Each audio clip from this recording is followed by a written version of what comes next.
The member for Highton. Well, thank you, Deputy Speaker, and I rise to speak against this abomination of a bill that has found its way here with the support of the Malinauskas Labor government through the Legislative Council just a few weeks ago.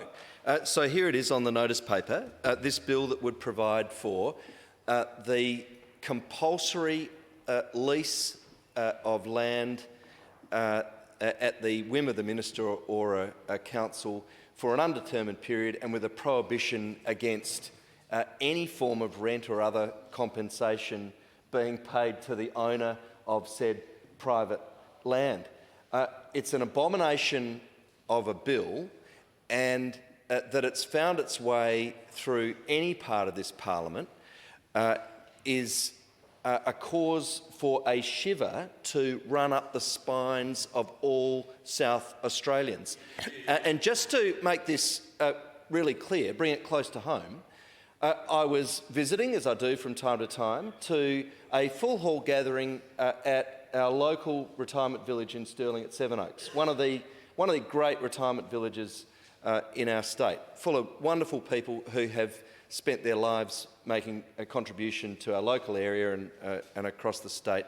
And I say that to be in the room with that group this time last week and to hear the fear that they had for what might become of various parts of the open space in and around the Sevenoaks village was just to bring it home to me that when we talk about the basic rights of private property that have underpinned the development of land, community, interaction between individuals for the nearly 2 centuries of South Australia's proud history, to be here in 2025 having to debate a bill that's been brought here by Malinauskas Labor supporting what, to be fair to the mover in another place, wasn't even of a character that the mover in the other place thought was going to pass muster.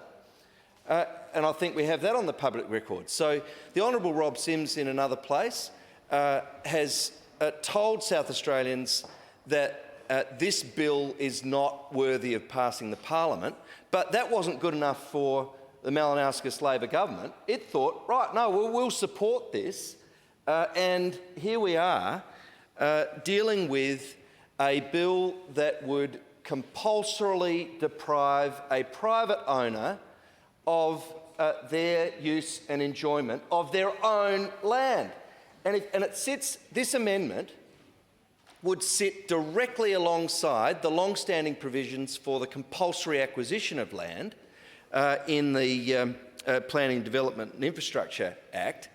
And just to compare those two spells out what an abomination of an arrangement this would be. You know, people are aware of compulsory acquisition. They're aware of it in the context of the state. They're aware of it in the context of the federal government as well. Of course, you know, as all of us can recite, you know, when it comes to the compulsory acquisition of land in the federal context, we've got the castle as our benchmark, and the requirement that land that is compulsory be acquired is acquired on just terms and only in the most extraordinary of circumstances. And even at the state level, the requirements for compulsory acquisition include the relevant minister being satisfied as to the reasonable necessity of doing so, and only on the advice of those expert in the department as to that necessity. No such provision in this compulsory lease arrangement, which goes out of its way to say all you need is the minister, whoever that might be, we're presuming it's the super minister, but we haven't heard from the super minister in this debate, who just forms a view as to the appropriateness of the of this compulsory lease, or a council. I expect this is going to come as news to those in the leadership of the 4 councils that are in some part comprising the electoral district of Hyson.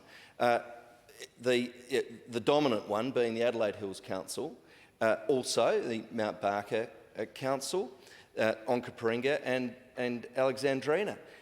They're all going to be empowered to form a view about the taking of a compulsory lease for no rent on private property anywhere throughout the nearly 1,000 square kilometres of Hyson.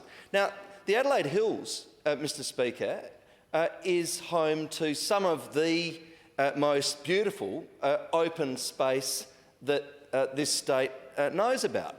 And, it just sends a shudder down all of our spines to think that someone, a minister or a council, might decide that some of that open space, privately owned, isn't being used sufficiently, and that it's time to just take a compulsory lease for who knows how long at no rent from the person who's, hapless enough to own it and be coming into the, less than the good graces of the relevant person.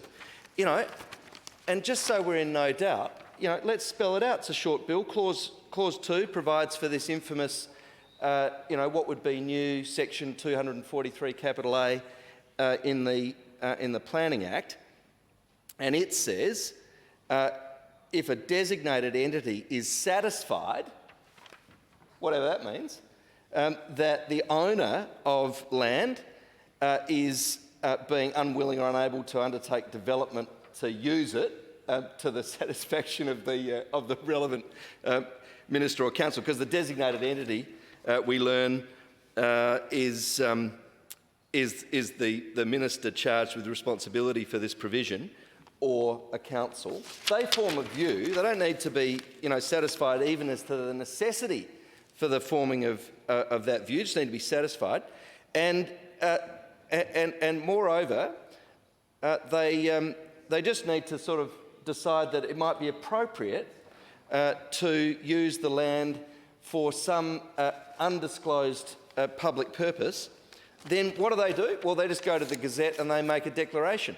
No requirement that they take advice, no requirement that they're achieving some sort of public urgency or exceptional circumstance or anything like that. It's all just here on the face of it.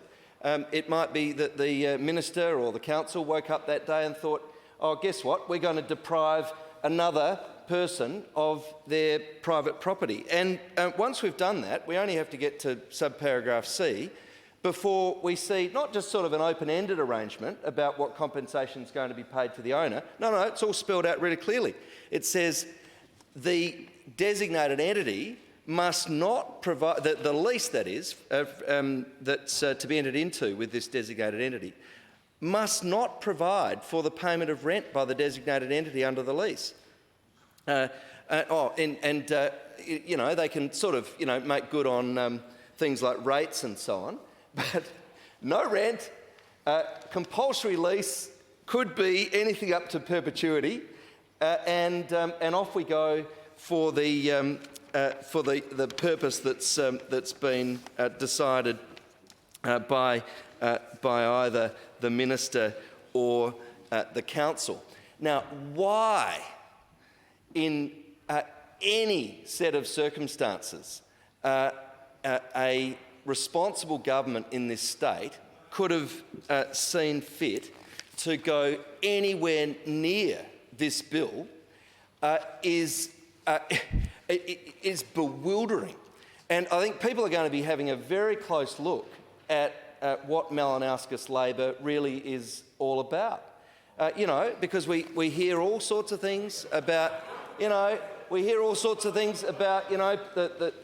party times, and the circuses, and all this look over here, while the list of failures, against every promise from the biggest one on fixing ramping all the way through down the line, is adding up to the list of failure from this government. And now we see this abomination just sent through the Legislative Council before the break and back here now so that we can see the land of private owners in this state deprived of them. It's abomination and it should be voted down.